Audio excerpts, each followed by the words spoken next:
Everyone, joint family के part 3 में हम पढ़ेंगे changing pattern of rural joint family और factors of changing in rural families. ग्रामीण परिवार है उसमें क्या क्या परिवर्तन आए हैं और ग्रामीण परिवार में जो संयुक्त परिवार है उसमें परिवर्तन लाने वाले कारक कौन कौन से हैं, इनके बारे में हम जानेंगे। तो हम पहले जानते हैं changing pattern of rural families. जो ग्रामीण परिवार है, संयुक्त परिवार है, उनमें किस किस तरह के परिवर्तन आए हैं। औद्योगिकरण, नगरीकरण, आधुनिकीकरण, वैश्वीकरण, इन विभिन्न तथ्यों के कारण, रोजगार के विभिन्न अवसर उपलब्ध होने के कारण, ग्रामीण क्षेत्र की जनसंख्या वृद्धि के कारण, ग्रामीण क्षेत्रों का नगरों, उद्योगों, शहरों की ओर पलायन होने के कारण संयुक्त परिवार टूटे हैं, उनके कार्यों में कमी आई है, उनका विखंडन हुआ है। महिला शिक्षा के कारण महिलाएं भी उद्योगों में या फिर अन्य जॉब्स में अपना पार्टिसिपेट कर रही है, पुरुष के साथ हर एक मामले में कंधे से कंधा मिलाकर कार्य कर रही है। तो इन सब के कारण जो ग्रामीण संयुक्त परिवार है उसमें आमूलचूल परिवर्तन आया है, जिनके बारे में हम यहाँ पर जानते हैं। ग्रामीण परिवार के बदलते प्रतिमान या changing pattern of rural family. जब हम रूरल फैमिली की बात करते हैं, ग्रामीण परिवार की बात करते हैं, तो इसका तात्पर्य होगा संयुक्त परिवार, क्योंकि ग्रामीण परिवार का तात्पर्य संयुक्त परिवार है। संयुक्त परिवार के आकार में परिवर्तन। पहला इसका प्रभाव ये हुआ कि जहाँ संयुक्त परिवार 50 या 60 सदस्य होते थे संयुक्त परिवारों में, वहाँ अब इन संयुक्त परिवार है, ग्रामीण परिवार है, उनकी संख्या 5 या 6 तक सीमित हो गई है। परिवार का विघटन हुआ है, संयुक्त परिवार है वो एकल परिवार में परिवर्तित हुए हैं। महिलाओं की स्थिति में सुधार। महिला शिक्षा के कारण, महिला आंदोलनों के कारण महिलाओं के अंदर जन जागृति आई। उसके कारण महिलाएं वो अपने हकों के प्रति, अधिकारों के प्रति सचेत हुई। उन्होंने उद्योगों के अंदर अपनी कुशलता, योग्यता के अनुसार काम करना शुरू किया, प्राइवेट जॉब्स करनी शुरू की, सरकारी जॉब, गवर्नमेंट जॉब में उन्होंने पार्टिसिपेट किया और प्रत्येक फील्ड में आज पुरुषों के साथ कंधे से कंधा मिलाकर काम कर रही है। और स्वयं कार्य के कारण वो जो है आर्थिक रूप से आत्मनिर्भर हुई है, जिससे उनकी स्थिति में सुधार आया है। अब वो घर की चारदीवारी तक सीमित नहीं रही। संयुक्त परिवार में पुरुष प्रधान परिवार के अंदर वो कर्ता के द्वारा या अन्य पुरुषों के द्वारा अब शोषित नहीं रही। इसके पश्चात हम करते हैं संयुक्त परिवार के कार्यों में परिवर्तन।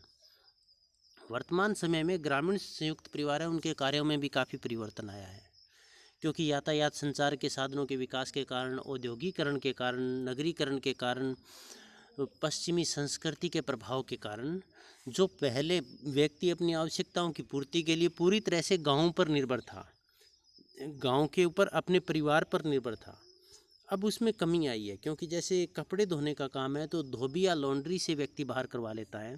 खाना ढाबे या होटल रेस्टोरेंट में वो खाने की अपनी आवश्यकताओं की पूर्ति कर लेता है। मनोरंजन का व्यापारीकरण हुआ है, सिनेमा घरों के द्वारा या फिर डांस बार के द्वारा, या फिर व्यक्ति बियर बार के अंदर जाकर या विभिन्न तरह के अन्य जो घर से बाहर मनोरंजनात्मक साधन हैं उनसे अपने परिवार का, अपना स्वयं का मनोरंजन भी करता है। परिवार का कार्यों में कमी आने के कारण, उनके कार्यों में परिवर्तन होने के कारण परिवार के महत्व में भी कमी आई है। व्यक्ति के ऊपर परिवार का नियंत्रण भी कम हुआ है। सामूहिकता की भावना में कमी आई है। पहले सामूहिक संपत्ति होती थी, सामूहिक पूजा अर्चना होती थी, सामूहिक रसोई का बना हुआ खाना खाते थे, सामूहिकता की भावना थी, सामुदायिक भावना थी। परंतु व्यक्तिवादी भावना के कारण, उद्योगों में नगरों की तरफ व्यक्ति के पलायन करने के कारण अब व्यक्ति है वो अपने ग्रामीण परिवार से बाहर शहरों में रहने लगा। परिणाम स्वरूप वो अलग रहने लगा, अपने बीवी बच्चों के साथ रहने लगा, तो अलग अपना खाना बनाने लगा, उसका निवास स्थान अलग हुआ। तो इन सब के कारण जो सामूहिक संपत्ति थी, सामूहिक रसोई का बना हुआ खाना था, इन सब चीज़ों में कमी आई है। विवाह के स्वरूप में परिवर्तन। पहले विवाह के ऊपर ग्रामीण परिवारों में विवाह था वो दो रिश्तेदारों का, दो परिवारों का मिलन माना जाता था। परंतु आधुनिकता के प्रभाव के कारण, शिक्षा के प्रचार प्रसार के कारण और कुछ गवर्नमेंट के विधानों या कानूनों के कारण अब विवाह है वो दो व्यक्तियों का मिलन हो गया, दो आत्माओं का मिलन हो गया, दो परिवारों का मिलन न होकर। क्योंकि अब व्यक्ति अपने जीवन साथी को स्वयं चुनते हैं। वैवाहिक संस्था में परिवर्तन आया है। पहले जो बाल विवाह था वो अब लगभग समाप्त हो गया है। इसके साथ साथ ग्रामीण क्षेत्र में विधवा पुनर्विवाह को भी सामाजिक स्वीकृति प्रदान हो गई है। विलम्ब विवाह भी होने लगे हैं और अपनी अपनी अलग अलग इच्छाएं आवश्यकताएं होने के कारण, परिवार का दबाव कम होने के कारण विवाह विच्छेद या तलाक की घटनाएं भी बढ़ी है। संयुक्त परिवार के आकार में परिवर्तन, तो ये हमने पहले लिख लिया था, यहाँ पर ये दोबारा लिखा गया, तो आप ये समझ जाना। विरोधी महत्वाकांक्षाएं। अब पहले संयुक्त परिवार में सभी व्यक्ति कर्ता के अधीन कार्य करते थे। व्यक्ति का निजी महत्वाकांक्षा या निजी उद्देश्य नहीं होते थे, परंतु अब परिवार के जितने भी सदस्य थे उनके खुद की अलग अलग इच्छाएं, अलग अलग महत्वाकांक्षाएं हो गई, अलग अलग उद्देश्य हो गए। और वो जो उद्देश्य, वो इच्छाएं, वो महत्वाकांक्षाएं, वो सामूहिक नहीं है, वो सभी की अलग अलग है। प्रत्येक व्यक्ति अपनी इच्छा, परिवार का प्रत्येक सदस्य अपनी इच्छा की पूर्ति करना चाहता है।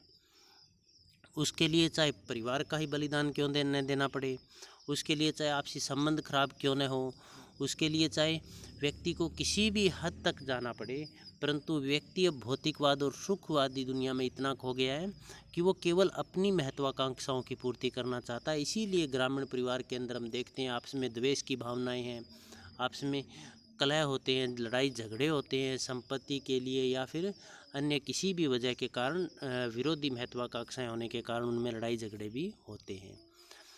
कर्ता की स्थिति शक्ति का ह्रास। ग्रामीण जो संयुक्त परिवार थे उसमें कर्ता निरंकुश शासक के समान होता था।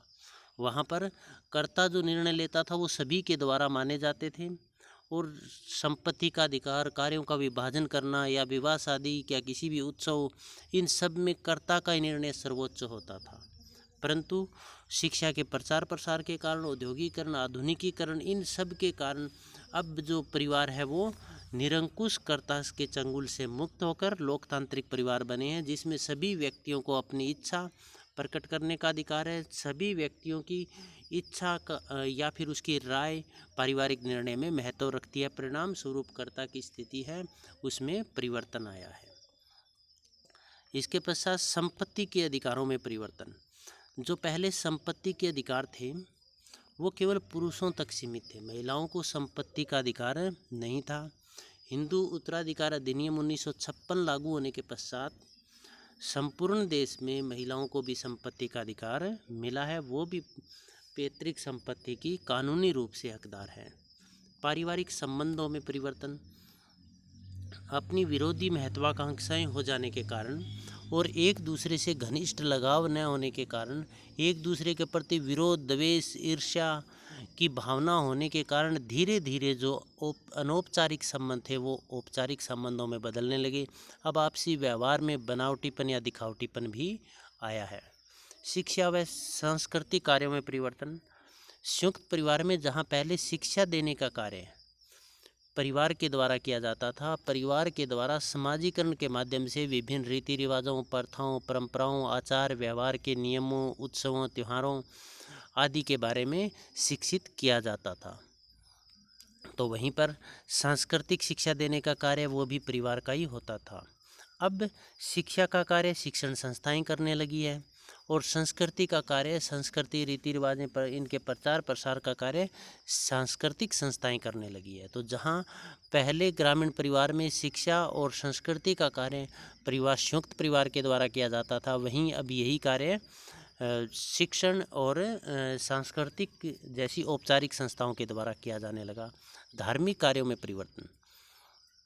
धर्म का महत्व कम हुआ है, इसके कारण धार्मिक कार्यों में भी परिवर्तन हुआ है। पहले धार्मिक पूजा अर्चना, हवन, यज्ञ, भजन, कीर्तन ये सामूहिक रूप से किए जाते थे, परंतु अब व्यक्तिवादिता के कारण, परिवार के विघटन होने के कारण, नगरीकरण, औद्योगिकरण के कारण व्यक्ति वो अपने परिवार से बाहर रहने लगा, जिससे धार्मिक मूल्यों में कमी आई और अब इस कार्य में सामूहिकता की जगह व्यक्तिवादिता आई है। मनोरंजनात्मक कार्यों में परिवर्तन। मनोरंजनात्मक कार्यों में भी काफ़ी परिवर्तन हुआ है। पहले एक घर परिवार के अंदर ही, संयुक्त परिवार के अंदर ही जो स्वच्छ मनोरंजन के साधन होते थे, जिसमें किसी का जन्मदिन मनाना, नामकरण करना, विवाह शादी का उत्सव, किसी बुजुर्ग की मृत्यु होने पर भजन कीर्तन करना, तो और बच्चों के द्वारा आपस में हंसी मजाक, बड़ों के द्वारा हंसी मजाक, आपस में बैठकर गप्पे मारना, जिसे कचहरी भी कहा जाता है, तो इस तरह के स्वस्थ मनोरंजन होते थे।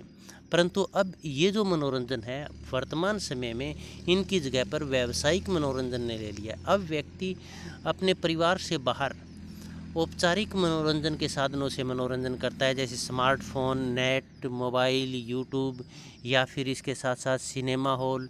तो इस तरह से बाहर व्यक्ति मनोरंजनात्मक कार्य में भाग लेने लगा है, अपना मनोरंजन बाहर करने लगा है। आर्थिक कार्यों में परिवर्तन। पहले परिवार ही आर्थिक कार्यों को संपन्न करता था। कृषि या पशुपालन के माध्यम से आर्थिक सुरक्षा परिवार के द्वारा प्रदान की जाती थी संयुक्त परिवार में। परंतु वर्तमान समय में अब जो आर्थिक सुरक्षा है वो सरकार या फिर विभिन्न संस्थाओं के, सामाजिक या फिर गैर सामाजिक संस्थाओं के द्वारा वो प्रदान की जाती है। अस्थायित्व।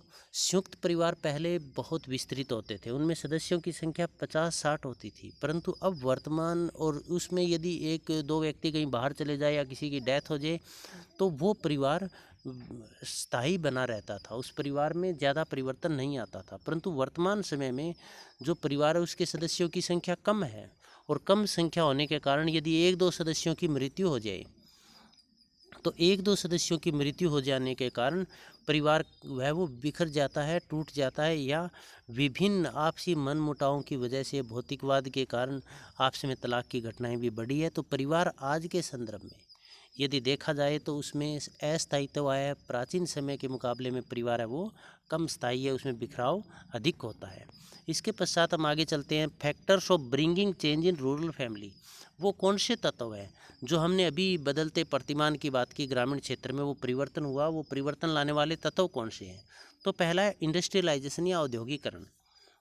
औद्योगिकरण के कारण क्या हुआ, एक जगह पर एक बड़ा उद्योग लगाया गया जिसमें बहुत सारे व्यक्तियों के रोजगार की या बहुत सारे व्यक्तियों की आवश्यकता पड़ी।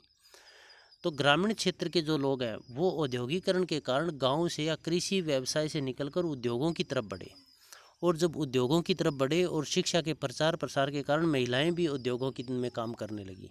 परिणाम स्वरूप क्या हुआ, जो संयुक्त परिवार थे वो टूटकर एकल परिवार में परिवर्तित होने लगे। इसके साथ साथ जो वैवाहिक संस्था थी उसमें परिवर्तन आने लगा, लड़का लड़की साथ में उद्योगों में काम करने लगे तो वो आपस में मिलकर शादी करने लगे, जिसमें शादी के मामले में परिवार का महत्व कम हुआ। इसके साथ साथ वहाँ पर विलम्ब विवाह भी का प्रचलन बढ़ा, अंतर्जातीय विवाह का प्रचलन बढ़ा, तलाक की घटनाएं बढ़ी, और जो परिवार के कार्यों में भी कमी आई है और परिवार का महत्व भी कम हुआ है कार्यों में कमी आने के कारण। तो औद्योगिकरण के कारण संयुक्त परिवार है उसमें बहुत ज़्यादा परिवर्तन आया। नगरीकरण। गांव के अंदर रोजगार के अवसर कम उपलब्ध होने के कारण और शहरों में अधिक उद्योग लगने के कारण गांव के लोगों ने उद्योगों की तरफ पलायन किया। उद्योगों की तरफ पलायन करने के कारण जो ग्रामीण परिवार थे उनका आकार सीमित हुआ, उसके कर्ता के नियंत्रण में कमी आई, क्योंकि व्यक्ति जब बाहर जाकर काम करेगा तो आत्मनिर्भर, वो स्वयं निर्णय लेने के लिए स्वतंत्र है। इसके साथ साथ महिलाएं भी शिक्षित है, वो भी सास से छुटकारा पाना चाहती है। परिवार की अन्य महिलाएं जो उनको शोषण करती है, उनकी स्वतंत्रता से में बाधा समझती है, उनसे दूर होकर वो भी नगरों की तरफ पलायन करना का प्रचलन बढ़ा। परिणाम स्वरूप परिवार है वो विघटित हुए हैं। पश्चिमी संस्कृति व शिक्षा का प्रभाव।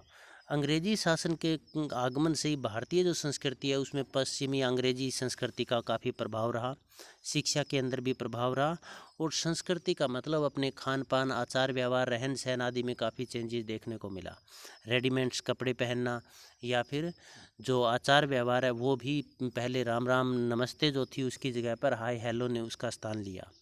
तो इसके कारण क्या हुए, रोजगार के विभिन्न अवसर उपलब्ध हुए नगरीकरण और औद्योगिकरण कारण, जिससे परिवार विघटित हुआ और लोग परिवार से बाहर जाकर काम करने लगे, और बाहर जाकर जब काम करने लगे तो वहाँ पर विभिन्न संस्कृतियों के लोग रहने लगे। विभिन्न संस्कृतियों में आने के कारण खुद की जो संस्कृति थी उसमें परिवर्तन आया, खुद रीति रिवाजों परंपराओं इनका महत्व कम हुआ। तो पश्चिमी संस्कृति और शिक्षा के प्रभाव के कारण भी परिवार का महत्व कम हुआ। पारिवारिक झगड़े, फैमिली क्वेरल्स, परिवार के अंदर सदस्य अधिक होने के कारण, कभी बच्चों के कारण, कभी महिलाओं के आपसी मनमुटाव के कारण, तो कभी संपत्ति के कारण, कभी अपनी इच्छाओं आवश्यकताओं की पूर्ति के कारण निरंतर संयुक्त परिवारों के अंदर झगड़े बने रहते थे। इसीलिए इन्हें कलह का केंद्र भी कहा जाता था। तो इन झगड़ों से छुटकारा पाने के लिए व्यक्ति है वो गांव से, अपने परिवार से अलग होकर शहरों या नगरों की ओर बढ़ा, जिससे संयुक्त परिवार है वो उसका विघटन हुआ है, उसमें परिवर्तन आया है। पारिवारिक कार्यों का विघटन। पहले परिवार सभी प्रकार की आवश्यकताओं की पूर्ति करने की धुरी थी। शारीरिक, आर्थिक, मानसिक, धार्मिक, भावनात्मक सभी आवश्यकताओं की पूर्ति परिवार के अंदर ही होती थी। परंतु अब परिवार से बाहर धार्मिक आवश्यकताओं की पूर्ति के लिए धार्मिक संस्थाएं हैं, आर्थिक आवश्यकताओं की पूर्ति के लिए विभिन्न उद्योग फैक्ट्रियां हैं, मनोरंजनात्मक आवश्यकताओं की पूर्ति के लिए मनोरंजनात्मक संस्थाएं हैं। तो व्यक्ति अब परिवार से बाहर जब अपनी आवश्यकताओं की पूर्ति करने लगा तो परिवार है उसके कार्यों में कमी आई, और परिवार के कार्यों में कमी आने के कारण व्यक्ति के परिवार पर निर्भरता में कमी आने के कारण व्यक्ति के ऊपर परिवार का नियंत्रण भी कम हुआ है। कुटीर उद्योगों का ह्रास। पहले कुटीर उद्योग थे, लघु कुटीर उद्योग गाँव में थे, जिसमें व्यक्ति अपने घरों के अंदर ही कुछ न कुछ बनाने का काम करते थे। परंतु औद्योगिक क्रांति आने के पश्चात शहरों के अंदर या एक जगह पर बड़े बड़े उद्योग और मशीनें स्थापित हो गई। उन मशीनों में बढ़िया क्वालिटी से वस्तुएं तैयार होने लगी और जल्दी तैयार होने लगी, तो उसके मुकाबले में गांव के जो लघु और कुटीर उद्योग थे वो उनके साथ प्रतियोगिता नहीं कर पाए और धीरे धीरे उनका समापन हो गया, वो समाप्त हो गए। लघु और कुटीर उद्योगों के समाप्त होने के कारण गांव के जो लोग थे, जो एक परिवार में 50-60 के आसपास तक लोग होते थे, उनमें बहुत सारे बेरोजगार हो गए। तो रोजगार की तलाश में वो लोग गांव से शहर की तरफ आए, जिससे परिवार का विघटन हुआ, आकार में परिवर्तन आया। और उससे जब बाहर आए तो महिलाएं स्वतंत्र हुई निर्णय लेने के लिए, महिलाओं की स्थिति सुधरी। इसके साथ साथ महिलाएं आर्थिक कार्यों में भाग लेने लगी, तो आर्थिक रूप से वो आत्मनिर्भर हुई। और साथ साथ में जो व्यक्ति साथ मिलकर काम करने लगे तो वैवाहिक संस्था में भी परिवर्तन आया, परिवार के कार्यों में भी परिवर्तन आया। तो कुटीर और उद्योग धंधों का जो ह्रास हुआ, उससे सामाजिक प्रतिमान जो संयुक्त परिवार थे उनको बदलने में अहम भूमिका निभाई। व्यक्तिवादी प्रवृत्ति जो पश्चिम संस्कृति है, इस संस्कृति ने सुखवादी और व्यक्तिवादी या भौतिकवादी प्रवृत्ति को बढ़ावा दिया है।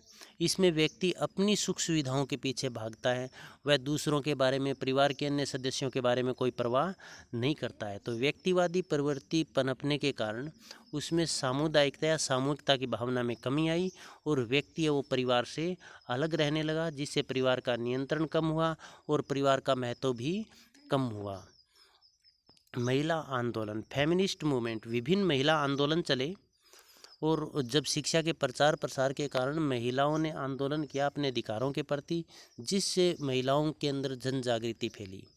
परिणाम स्वरूप महिलाएं चार दीवारी में कैद न रहकर शिक्षा ग्रहण की और आगे बढ़कर प्रत्येक क्षेत्र के अंदर कंधे से कंधा मिलाकर पुरुषों के साथ देश के विकास में, स्वयं के विकास में, मानवता के विकास में अपना योगदान दे रही है।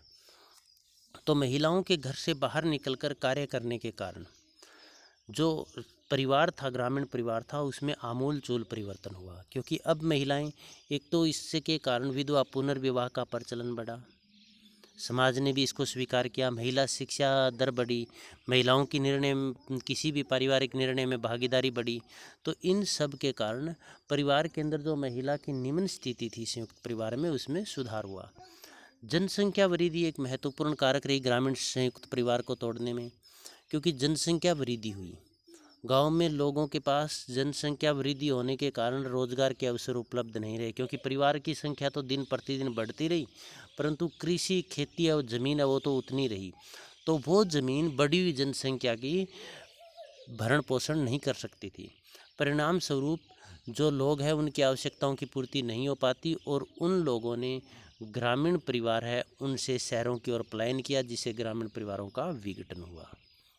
यातायात और संचार के साधन का विकास।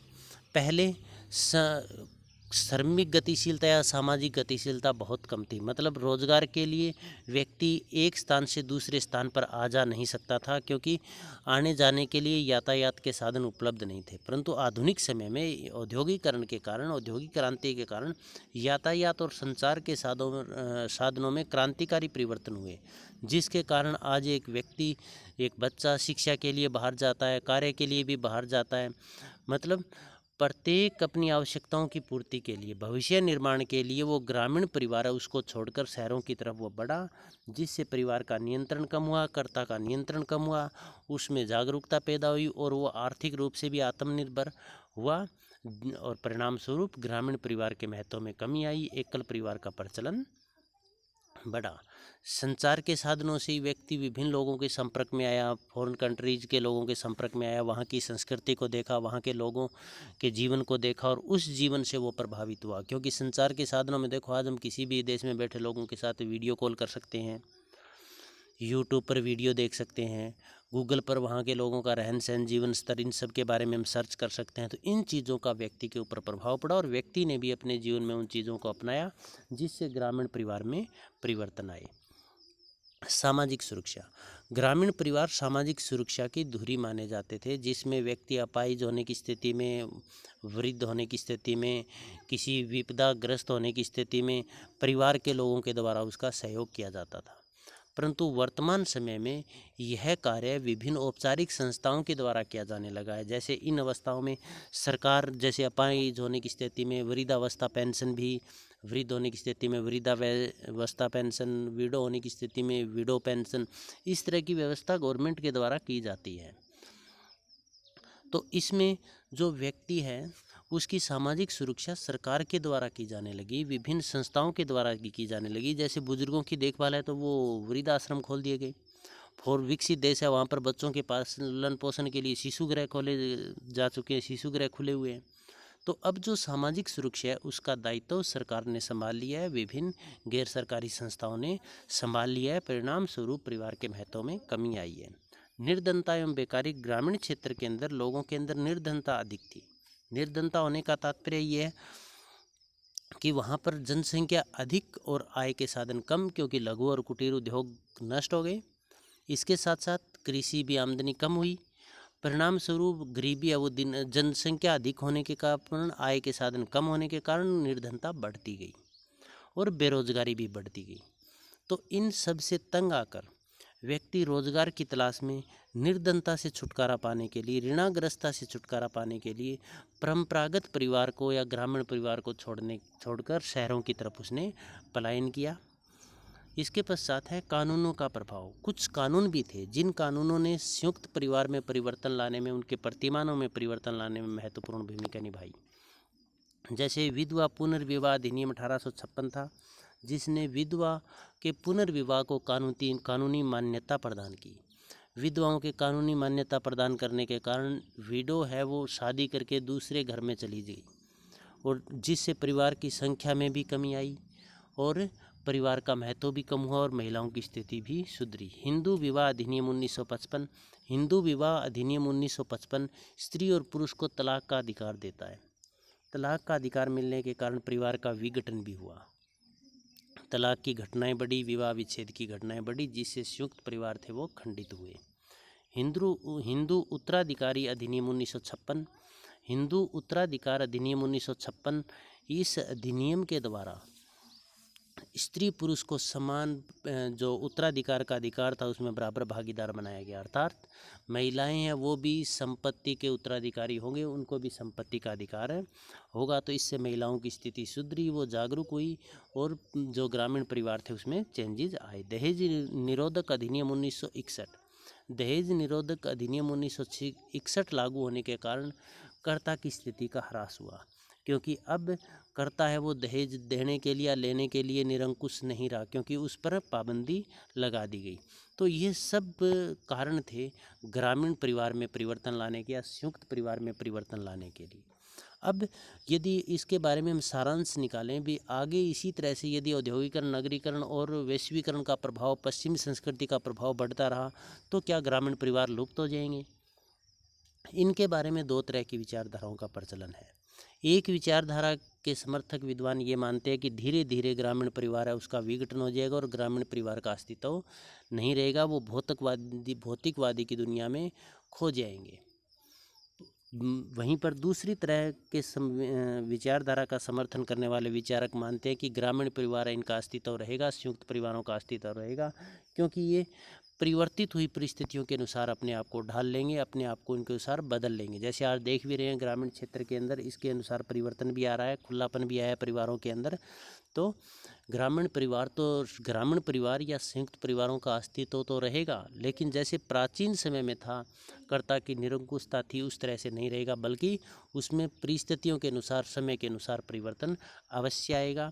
अब सेल्फ असेसमेंट में चलते हैं। ग्रामीण परिवार के बदलते प्रतिमान बताइए। इसमें एक दो तो संस्थाओं के अंदर, जैसे परिवार के अंदर क्या परिवर्तन आया, आकार में परिवर्तन आया है, लोगों के रहन सहन में परिवर्तन आया, कर्ता की स्थिति में, महिलाओं की स्थिति में, तो ये बातें आप लिख सकते हैं इसमें। ग्रामीण परिवार में परिवर्तन के कोई 3 कारण आपको बताने हैं। 2 नंबर का क्वेश्चन, दहेज प्रथा पर रोक लगाने वाला अधिनियम कौन सा है, ये कमेंट बॉक्स में भी आपको लिखना है। ग्रामीण परिवार क्या है, ग्रामीण परिवार के बदलते प्रतिमानों को विस्तार से समझाएं, ये 16 नंबर का क्वेश्चन आ सकता है। संयुक्त परिवार किसे कहते हैं, संयुक्त परिवार या ग्रामीण परिवार एक ही बात है। संयुक्त परिवार या ग्रामीण परिवार में बदलाव लाने वाले कारकों को समझाइए, या उन तत्वों का वर्णन करें जिनके कारण ग्रामीण परिवार विखंडित हुए हैं, ग्रामीण परिवारों में परिवर्तन आया है। तो ये ग्रामीण जो परिवार था, संयुक्त परिवार था, इसके हमारे 3 वीडियो थे, ये लास्ट वीडियो था। आप किसी तरह के कोई डाउट आप कमेंट बॉक्स में लिख सकते हैं। आप सबका बहुत बहुत धन्यवाद।